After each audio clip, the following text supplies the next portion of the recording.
Então, pessoal, nós estamos na quarta edição do Papo Aberto com Majesc, uma iniciativa para abordarmos temas variados, né, ligados à política e a outras questões, também a questões culturais, sociais, enfim.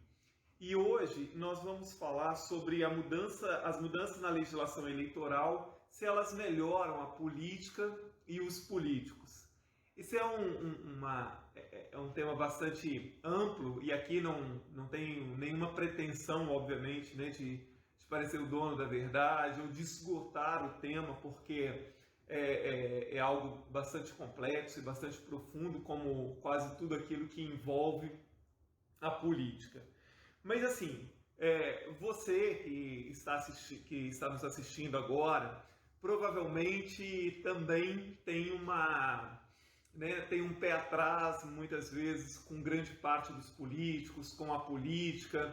Muitas vezes as pessoas, né, repetem o tempo inteiro que todos os políticos são iguais. E basta falar em política, muitas vezes, para as pessoas torcerem o nariz, né?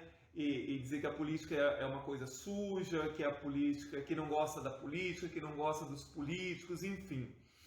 E é uma pena que as pessoas falem isso, né? A política é algo extremamente necessário, é inerente ao próprio ser humano, né? E assim, o que fazem da política e com a política, muitas vezes, são coisas absurdas mesmo. Mas a política em si, né, no que há de mais amplo no significado dessa palavra, não só é algo bom, quanto é algo necessário.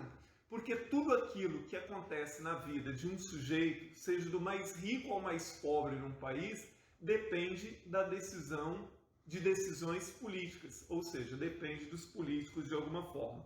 Agora, assim, por que nós vivemos em um tempo, e isso não é só uma questão do Brasil, talvez aqui um pouco mais, mas é uma questão que se verifica em vários países do mundo. Por que uma descrença cada vez maior na política e nos políticos? Não existe um único motivo para isso, existem vários motivos, né? Talvez um dos motivos seja o fato, né, é que as pessoas não entendem como a política funciona e qual é o papel efetivo de cada político, né, de um senador, de um prefeito, de um governador, de um vereador e tudo mais. Por outro lado, é verdade que há uma culpa muito grande dos próprios políticos. Muitas vezes a gente observa, tanto no Congresso Nacional, quanto nas Assembleias Legislativas, quanto nas câmaras de vereadores, que decisões são tomadas que fazem com que a população desacredite ainda mais da política e dos políticos. Então, esse comportamento, muitas vezes, né, dos próprios políticos é ruim. E a generalização permanente de que os políticos são todos iguais, e às vezes a imprensa tem um papel também nisso, e aqui, por favor, não o interpretem como sendo algo, né, de uma crítica generalizada contra a imprensa, de forma nenhuma. Eu defendo a liberdade de imprensa, ela precisa existir, mas o tempo inteiro, quando tem manchetes nos jornais sobre questões políticas, nós vamos ver escrito assim: porque os políticos brasileiros, ou os políticos capixabas, ou os políticos do Espírito Santo, ou assim, os políticos aprovaram, a Assembleia Legislativa aprovou, o Congresso Nacional fez. Então é sempre colocando todo mundo. Então, assim, não se usa normalmente os termos assim: uma grande parte dos políticos, boa parte dos políticos, ou a maioria dos deputados aprovou. É sempre generalizando, então sempre fica aquela sensação de que é todo mundo fazendo a mesma coisa. Não há destaques, muitas vezes, sobretudo na grande imprensa, para aquilo de bom que os políticos estão fazendo, ou que pelo menos parte dos políticos está fazendo, porque assim, você lutar contra o sistema é muito complicado, e muitas vezes você está sozinho nisso, ou você é um grupo minoritário, e não há destaque para isso. Então há uma confusão permanente de que todos os políticos agem da mesma forma, pensam da mesma forma e têm os mesmos objetivos, né? Hannah Arendt, que foi uma filósofa, né, radicada nos Estados Unidos, e que ela, na verdade, gostava mais de ser chamada de cientista política do que de filósofa. Tem uma frase da Hannah Arendt que ela diz assim: quem quiser discutir política nos dias de hoje, primeiro deve se despir-se de todos os preconceitos contra ela. Porque há, sim, um preconceito contra a política, uma ideia pré-concebida, né, de que a política é ruim, de que todos os políticos são iguais, de que a política é podre. Então, assim, a gente tem que entender que a política é algo necessário. Nem é uma questão de dizer se é bom ou se é ruim. É que ela é fundamental, né? Então, a gente precisa desfazer dessa ideia de que, né, de que todos são iguais. Sempre que vem uma crise num país como o Brasil, você ouve pessoas e especialistas e jornalistas escrevendo da necessidade que nós temos de uma reforma política. Eu não sei como agora não voltou-se a falar sobre isso novamente, que nós precisamos de uma reforma política. Mas, de certa forma, está se falando. De uma forma enviesada, mas está se falando, e o Congresso Nacional está discutindo novas mudanças na legislação eleitoral sem que o público esteja percebendo. Então, assim, nos últimos anos, ocorreram mudanças no processo eleitoral brasileiro, né? Nos últimos 4, 5 anos, nos últimos 2 anos ocorreram também. Algumas dessas mudanças estão relacionadas, por exemplo, ao limite de gastos, né? Então, hoje, aqueles que se candidatarem, por exemplo, na eleição do ano que vem, eles têm um limite de quanto poderão investir em suas candidaturas. Uma outra questão foi a criação do fundo eleitoral, né? Uma outra questão, a cláusula de barreiras, né? Exigindo que os partidos tenham um mínimo, né? Consigam eleger um mínimo de deputados federais. A propaganda eleitoral ela foi reduzida para 45 dias. Criou-se, né, o autofinanciamento e a possibilidade de que você possa criar a chamada vaquinha eletrônica, né, que também não existia. E dois pontos, talvez dos mais importantes criados nos últimos tempos na legislação eleitoral, foi o fim do financiamento empresarial e o fim das coligações. Foram duas mudanças significativas.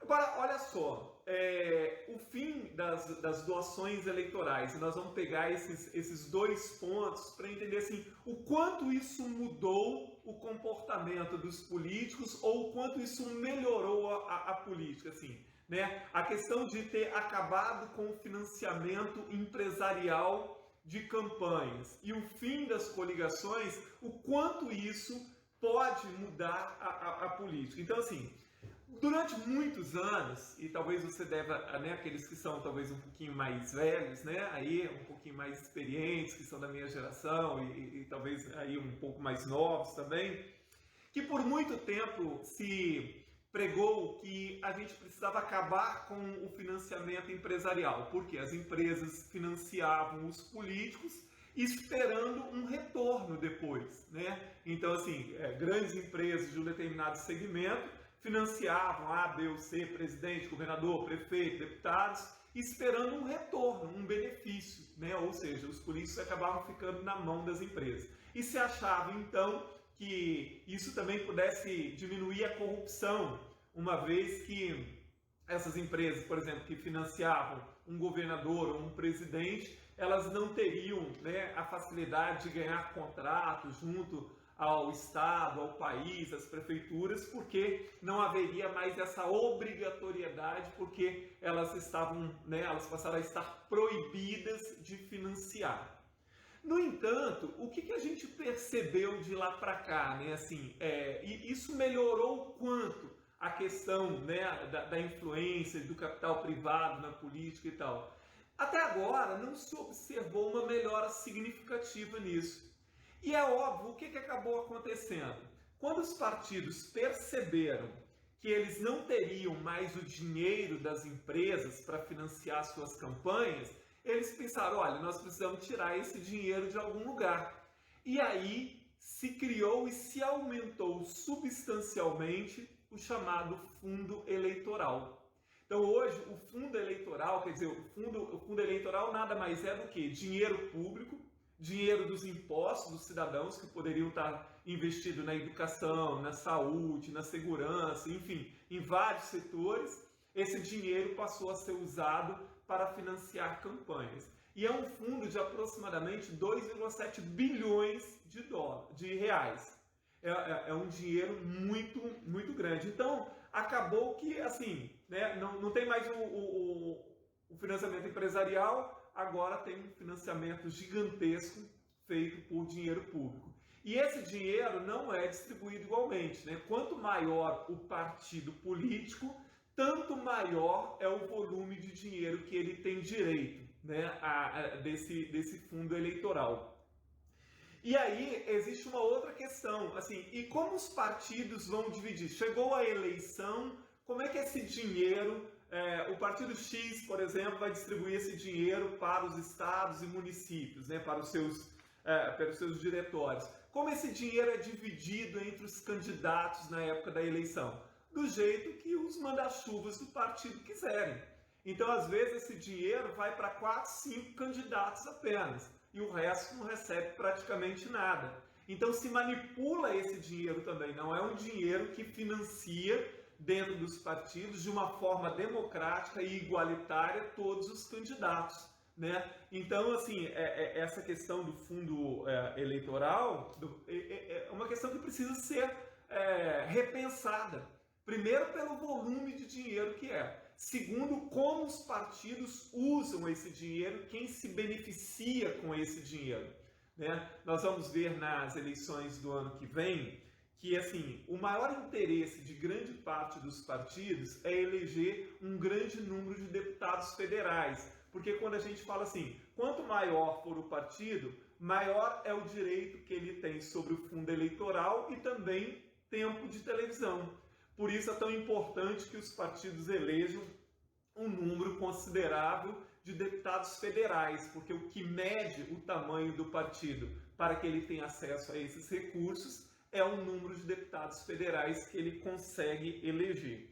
Então, assim, o fim do financiamento empresarial pode ser que tenha ocorrido uma e outra mudança, mas isso, em grande parte, não melhorou o perfil também daqueles que são eleitos a cada ano, né? E o fim das coligações, né? Assim, por muito tempo no Brasil, e aí, assim, só abrindo um parênteses aqui, quando a gente fala em eleição majoritária e em eleição proporcional, eleição majoritária é a eleição para prefeito, para governador e para presidente. Eleição proporcional é a eleição para vereador, para deputado estadual e para deputado federal. Essas são chamadas de eleições proporcionais. Por muito tempo, valeu no Brasil as coligações. Vários partidos podiam se unir numa eleição para eleger tanto o prefeito quanto os vereadores, tanto o governador como os deputados estaduais, tanto o presidente quanto deputados federais. Desde a última eleição municipal, que foi do ano passado, acabaram as coligações para eleições proporcionais. Hoje os partidos não podem se unir mais para eleger vereadores, deputados estaduais, deputados federais. As coligações continuam valendo para eleger prefeito, governador e presidente, mas não valem mais para deputado federal, para deputado estadual e para vereador. A intenção de acabar com as coligações era, de certa forma, melhorar a representatividade e causar também menos confusão na cabeça dos eleitores. Porque acontecia muito que, em função da coligação, eu votava em um candidato X de um partido X e, devido à coligação, eu acabava ajudando a eleger um candidato Y do partido Y daquela coligação, né? Então, desde a última eleição para vereadores, acabaram as coligações para as eleições proporcionais. Então, no ano que vem, nós já estamos próximos de uma nova eleição, no ano que vem não haverá mais coligações para deputados federais nem para deputados estaduais. Continua valendo as coligações para presidente e governador.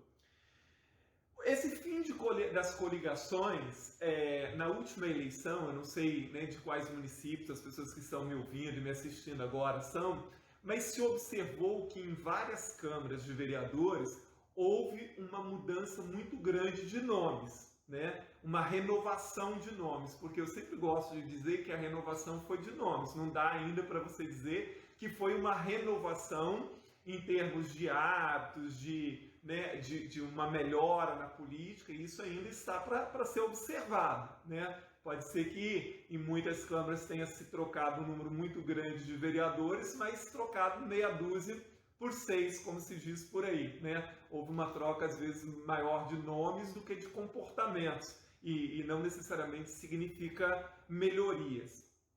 E aí agora, em função dessa, né, do que se observou na última eleição, já tem muitos deputados no Congresso Nacional querendo mudar a legislação novamente para o ano que vem, né, para voltar a ter novamente coligações, porque muitos partidos, obviamente, acham que vai ser muito difícil eleger ano que vem deputados estaduais e principalmente deputados federais, mantendo a legislação como está agora em vigor, né? Em que se proíbe as coligações. Você veja como no Brasil, né, se brinca com mudança de lei. Ainda nós não podemos ter um retrospecto e afirmar categoricamente se o fim das coligações para deputados e vereadores, se isso foi bom ou ruim, ou seja, nós precisaríamos ter mais experiência de eleições nos próximos anos para pensar em mudar a legislação. Mas houve apenas uma eleição com o fim das coligações proporcionais e já se pensa em mudar novamente isso para o ano que vem novamente.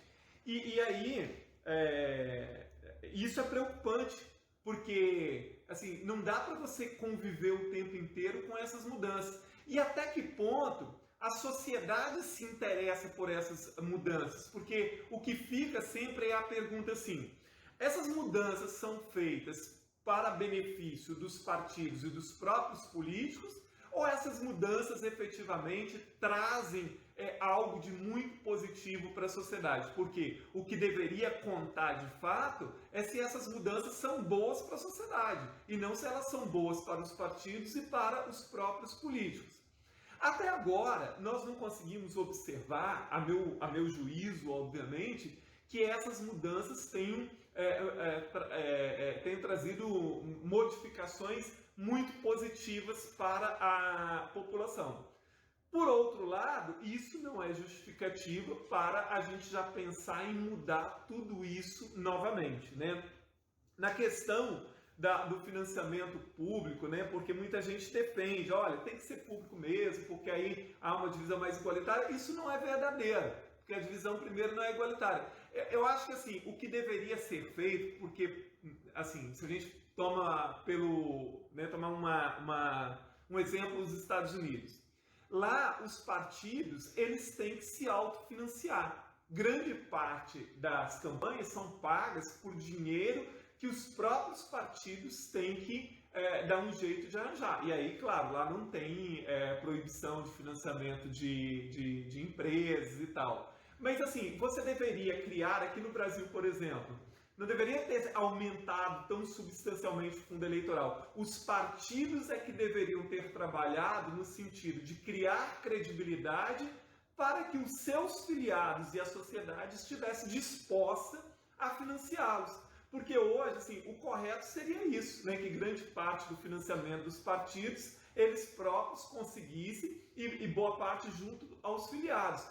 A maior parte dos eleitores brasileiros não doam nem um centavo para campanhas políticas. Por quê? Porque eles são muito afastados, porque não acreditam nos partidos, porque não acreditam nos políticos. Então, assim, quando se fala em reforma política, eu sempre digo isso. A primeira reforma que deveria haver era a reforma de dentro para fora, ou seja, os próprios partidos deveriam se auto-reformularem no sentido de criar confiança na sociedade, de criar credibilidade junto à sociedade. E não é isso que ocorre. E assim, muitas vezes o que a gente tem percebido, né, no Brasil é que partido no Brasil, de certa forma, tem dono, né? Quando você fala assim, o PMDB decidiu, o PT decidiu, o PSL decidiu, o partido não sei o que decidiu. Essas decisões são tomadas por meia dúzia de gato pingado que manda no partido. Não são decisões democráticas que foram tomadas depois de ouvir os filiados, depois de ouvir todos os diretórios e tal. Então, assim, os próprios partidos que falam que defendem a democracia, eles, na maioria das vezes, não são nada democráticos.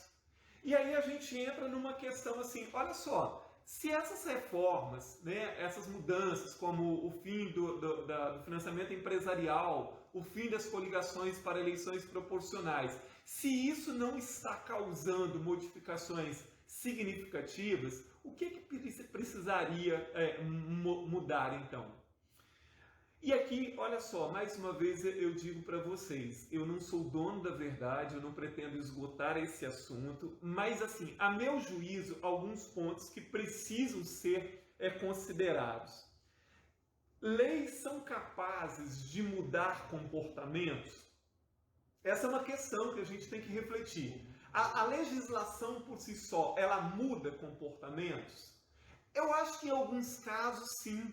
Por exemplo, aqui no Brasil a gente sempre cita isso como exemplo. Ninguém usava cinto de segurança. Todos os carros vinham com cinto de segurança, mas ninguém usava. Apesar das pessoas que trabalhavam com segurança de trânsito dizer, olha, é importante usar cinto de segurança, mas ninguém usava. O dia que o cinto de segurança tornou-se obrigatório, sob pena de ter multa, pontos na carteira, etc., a maioria das pessoas passou a utilizar o cinto. Então, existem leis, obviamente, que são capazes de mudar comportamento. Agora, as leis eleitorais, elas são capazes de mudar comportamento? Eu tenho minhas dúvidas. Por quê? Porque existe toda uma tradição na chamada velha política, na política mais encardida no Brasil, e falta fazer com que essas leis se cumpram. Porque, assim, se a gente pensar assim, a nossa legislação eleitoral, afinal de contas, ela é boa ou ruim? Olha, eu não acho que ela seja ruim. Leis têm que permanentemente serem avaliadas de tempos em tempos, podem ser modificadas, podem ser extintas, etc. Mas eu não acho que a nossa legislação eleitoral seja tão ruim. Eu discordo de alguns pontos, eu acho que tem pontos que precisam ser melhorados, que precisam ser revistos, etc. Mas assim, o que precisa mudar é o comportamento das pessoas, de quem ocupa os cargos, de quem dirige os partidos, dos próprios tribunais. Tem que mudar esse comportamento, porque o que a gente percebe? Aqui no Brasil sempre se encontra uma forma, uma brecha, assim, parece que às vezes é proposital, né? Deixa-se uma brecha na lei de tal forma que as pessoas vão, de alguma forma, burlando aquilo, ou encontrando outros caminhos, ou então a punição prevista, ela não é executada. Você vê assim, vamos pegar a questão do Congresso Nacional, né? Nós tivemos na última legislatura, nós tínhamos lá um deputado já condenado, que ele passava o dia no Congresso e à noite ele ia dormir no presídio da Papuda. E ele terminou o mandato dele dessa forma, sem ser cassado. Então, assim, o que adianta ter um conselho de ética, o que adianta ter legislação que garante a cassação, né, dentro da quebra do decoro, né, de quando a pessoa comete crime, se a legislação não funciona?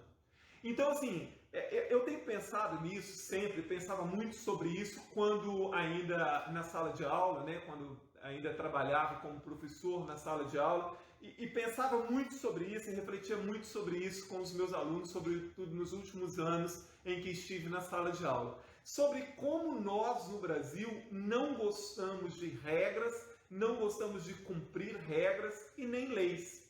Então, assim, eu acho que desde a mais tenra idade nós temos que trabalhar no Brasil com a ideia de cumprimento de normas, de respeito à lei, à legislação, a instituições, à hierarquia, que nós não estamos adaptados a isso. Então, assim, parece que sempre criamos uma forma de que uma norma, uma regra, ela possa ser quebrada sem que eu seja punido por isso. E começa muitas vezes na própria escola. Por exemplo, se o horário de entrada numa escola é 7 horas, Então, 7 horas todos os alunos deveriam estar lá e todos os professores também, dentro da sala de aula, porque a norma é essa. E aí, desde criança, já vê assim, às vezes, o aluno chega 5 minutos atrasado, entra, chega 10 minutos atrasado, entra, chega 15 minutos, entra, chega 20 minutos, entra. E às vezes o próprio professor vai atrasado para a sala de aula. Então, aonde é que está o exemplo? E às vezes, dentro da própria casa, por exemplo, uma criança sabe que sinal vermelho não pode passar. Sinal de trânsito vermelho não pode passar. E quantas vezes uma criança está com os pais dentro do carro e os pais atrasados ali, furam o sinal vermelho? A criança, ela pode não falar, não externar, mas ela já vai perceber ali, tá vendo? Olha lá, meu pai quebrou uma regra e não foi punido por isso.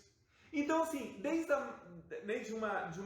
da idade mais tenra, porque o comportamento dos adultos muitas vezes é de quebrar normas e regras, né, pequenas e que parecem insignificantes, ou então, assim, uma criança, um adolescente sabe que não pode falar ao celular e dirigir ao mesmo tempo, mas vê o pai ou a mãe fazendo isso. E aí não vê uma punição, tá vendo? Eles burlaram uma lei e não foram punidos por isso.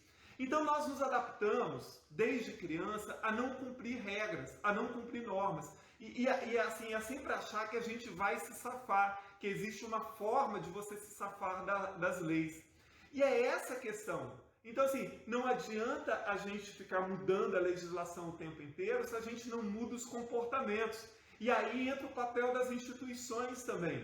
Que as instituições não cumprem rigorosamente as leis. Seja o que está escrito na Constituição, seja o que está escrito no Código Penal, no Código Eleitoral, no Código Civil, e isso serve para o Congresso Nacional, isso serve para o Tribunal de Contas, para a Assembleia Legislativa, para os Tribunais de Justiça, para os Tribunais Superiores, em que muitas vezes, principalmente se são políticos importantes, envolvidos ali em algo ilícito, conseguem se safar de alguma forma, né? Então, assim, o mais importante hoje, eu acho que é a gente refletir sobre comportamentos, sobre o quanto é que nós estamos dispostos a mudar o nosso comportamento, e isso inclui o cidadão comum, porque assim, há uma questão também de que o cidadão comum, né, ele aponta o tempo inteiro para o político, para o deputado e tal, mas não aponta para si próprio. Ou seja, quantos de nós cumprem exatamente o nosso papel como cidadão, como eleitor? Quantos de nós fazemos isso, né? Então, assim, essa questão eu acho que é importante. E aí, hoje, a gente tem visto, e com essa questão das redes sociais o tempo inteiro, a gente tem visto uma quantidade imensa de pessoas revoltadas, e aí as pessoas gravam vídeo mostrando a sua insatisfação, a sua revolta, vão lá e postam uma série de desabafos nas redes sociais, e xingam os políticos, e execram todo mundo, né? Muitas vezes, e colocando todo mundo no mesmo saco e tal, e isso é muito ruim. A insatisfação e a revolta ela é compreensível, mas ela não pode ficar só na insatisfação, na revolta, no desabafo nas redes sociais. A gente deveria aproveitar essa revolta, essa indignação, né, que existe em relação à política e os políticos, e transformar isso em algo positivo para ajudar a mudar a política e os políticos. Porque assim, o cidadão eleitor, ou parte do cidadão eleitor, muitas vezes, ele age muito com a emoção e não com a razão, né? Assim, muitas vezes as pessoas votam muito mais com o fígado ou com o coração do que com o cérebro efetivamente, a ponto da gente confundir o tempo inteiro o que é um bom político, o que é um mau político. Então, assim, muita gente acha que um mau político é aquele que não está fazendo aquilo que você quer, aquilo que é o seu desejo. Mas um político deve estar pensando na coletividade e não exatamente naquilo que o indivíduo quer, né? Às vezes a gente vê pessoas dizendo assim, fulano é o melhor prefeito do Brasil, o melhor governador do Brasil, o melhor deputado do Brasil, não sei mais o quê. Aí você pensa, por que você acha que ele é? Porque ele é uma pessoa muito humilde, porque ele come marmita com os peões, ele ajuda a varrer rua, ele pinta muro e não sei mais o quê. Então, assim, ele é o melhor político que eu já conheci. Ora, mas o papel do político é fazer isso? Ótimo, se uma pessoa for simples, humilde e tal, ela pode até fazer isso, mas não é o papel, por exemplo, de um gestor público varrer rua. Para isso existe, né, os funcionários para fazer. Então, assim, como eu avalio um gestor público? O que ele fez com as contas públicas, como ele investiu na educação, na saúde e tal? Isso é que precisa ser avaliado. Então, assim, há uma confusão também do cidadão eleitor entre aquilo que ele deveria avaliar na hora de escolher os seus representantes e aquilo que ele avalia, assim, baseado em que ele está votando. Eu sempre digo assim, se você tem uma empresa, vamos imaginar que você tem uma empresa, uma loja, uma lanchonete, um supermercado, ou seja lá o que for. Imagine que você precisa de um gerente, né, ali para trabalhar para você. Então, o que você vai fazer? Você vai, olha, eu preciso de um gerente para botar as contas em dia daqui da minha loja, para organizar melhor e tal. Você não vai avaliar se ele torce o mesmo time que você, se ele é da sua religião, se ele é um bom cozinheiro, porque isso não interessa. Interessa se ele é a pessoa certa para ocupar o posto de gerente da sua loja, né, ou do seu estabelecimento, ou seja lá do que for. Então, assim, a questão no Brasil, eu acho que ela passa bastante pela questão comportamental, né? Nós não podemos agir como torcida de futebol na política, né? E muito menos como eleitor, né? Nós temos que pensar racionalmente, porque há um papel de todos. Às vezes as pessoas acham que assim, se eu cumpro a minha função de cidadão quando eu vou lá e voto. O voto é apenas o começo, né? O voto é apenas o começo. Acompanhar o trabalho dos políticos, acompanhar o que fazem, porque assim, a cada eleição, né, assim, como é que, por exemplo, nós estamos às vésperas de uma nova eleição, como é que eu consigo saber se algumas pessoas merecem ou não, por exemplo, a reeleição, né? Se eu não acompanhei o trabalho delas. Então, é importante que essas coisas sejam pensadas. Eu tenho algumas perguntas aqui de algumas pessoas que estão participando. O Flávio, ele pergunta se eu acho que poderíamos ter limite de partidos. Flávio, eu acho, assim, claro que parece muito democrático, né, assim, numa democracia, ter tantos partidos quanto necessário, né, assim, quantas pessoas quiserem. Isso parece muito, muito democrático, mas isso é muito ruim. Para você compor governos com essa quantidade de partidos, assim, e você pensar assim, no Brasil nós temos 33, 34 partidos e tem, sei lá, mais 40, 50 na fila para ser aprovado. É possível que nós tenhamos 30 ideologias diferentes, 30 projetos diferentes para o país? Não tem lógica isso. E aí é muito difícil. No Brasil se diz que nós temos um presidencialismo de coalizão. E aí começa o problema. Porque já os partidos muitas vezes não são republicanos de fato, são interesseiros. E aí, por exemplo, um presidente, um governador ou um prefeito, ele tem que montar a maioria, seja no Congresso, seja na Assembleia, seja na Prefeitura, para poder governar. Então essa maioria, muitas vezes, ela não vai ser montada por afinidade ideológica ou de projeto, porque deveria ser. Ela será montada por troca de favores. E é isso que vem ocorrendo no Brasil há décadas, né? Então, esse grande número de partidos, ele é ruim, sim. Nós teríamos que encontrar uma forma. A cláusula de barreira, que foi instituída já aqui no Brasil, ela é uma das formas, um dos mecanismos de tentar reduzir o número de partidos no Brasil. E eu acho muito importante que se reduza, sim, porque esse é um dos problemas que nós enfrentamos. Agora, inclusive, Flávio, começa a se falar, né, que o Brasil, devido à crise política, financeira que nós estamos vivendo, que poderia ser adotado um semipresidencialismo no Brasil. Ontem eu vi até um ministro do Supremo Tribunal Federal falar sobre isso. Ora, nós não conseguimos, assim, seria péssimo, ao meu juízo, instalar um parlamentarismo no Brasil com o perfil dos partidos políticos e de boa parte dos políticos que nós temos. Nós teríamos uns 50 primeiro-ministros a cada gestão, né? E essa ideia de semipresidencialismo, que alguns começam a defender, inclusive o presidente da Câmara, ela é patética. Então, assim, não quer se fazer aquilo que tem que ser feito, não quer se mudar os comportamentos que precisam ser modificados, não quer se cumprir a legislação conforme aquela que já existe, aí já tentam inventar uma outra jabuticaba, né, para a política brasileira, que é essa coisa de semipresidencialismo, que é uma coisa doida ao meu ver. O Hudson está perguntando se a lei eleitoral está dizendo aqui que a lei eleitoral deveria mudar sim o comportamento dos políticos e dos partidos. Eu acho que deveria mudar. A partir do momento que ela fosse cumprida à risca, teria condição de mudar. O problema é que, como eu disse antes, os atores, né, que ocupam as instituições que deveriam fazer com que a legislação fosse cumprida à risca, normalmente não fazem, mas eu concordo no sentido, quando a lei é cumprida à risca, ela muda comportamentos. Quando eu citei o fato do cinto de segurança, por que passou, as pessoas passam, por quê? Porque as pessoas passaram a ter que cumprir mesmo, sob pena de ser multado, de perder a carteira e tal, né? Não é o que acontece no mundo político muitas vezes. A Rita está dizendo que concorda com aquilo que eu estou falando e tal. A Tânia, é necessário que haja mudança nas pessoas, que só as leis não resolvem. Foi o que eu disse, né? A gente precisa de mudanças comportamentais no Brasil, assim.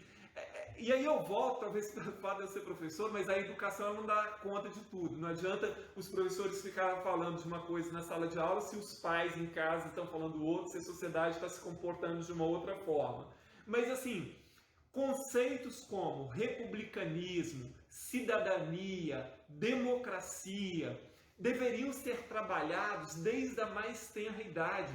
A ideia do republicanismo, né, de que, assim, num país como o Brasil, assim, e quem tanto ocupa cargos eletivos, né, como os políticos, ou que trabalham nos tribunais, ou no Tribunal de Contas, ou no Ministério Público, ou nos tribunais de justiça, ou seja lá onde for, esse espírito do republicanismo tem que estar acima de tudo. Ou seja, não é o que me interessa, não é o que interessa ao meu partido, não é o que interessa a A, B ou C, não é o que interessa ao grupo que eu gosto, é o que interessa à maioria, é o que interessa à coletividade.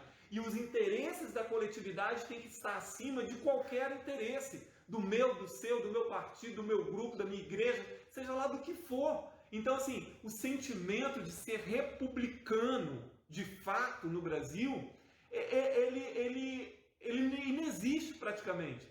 Poucas pessoas agem de forma republicana de fato no Brasil. E aqueles que ocupam cargos públicos, todos que ocupam cargos públicos, sejam os concursados, sejam aqueles que são eleitos, o republicanismo deveria ser um sentimento forte e que a gente agisse de forma republicana o tempo inteiro.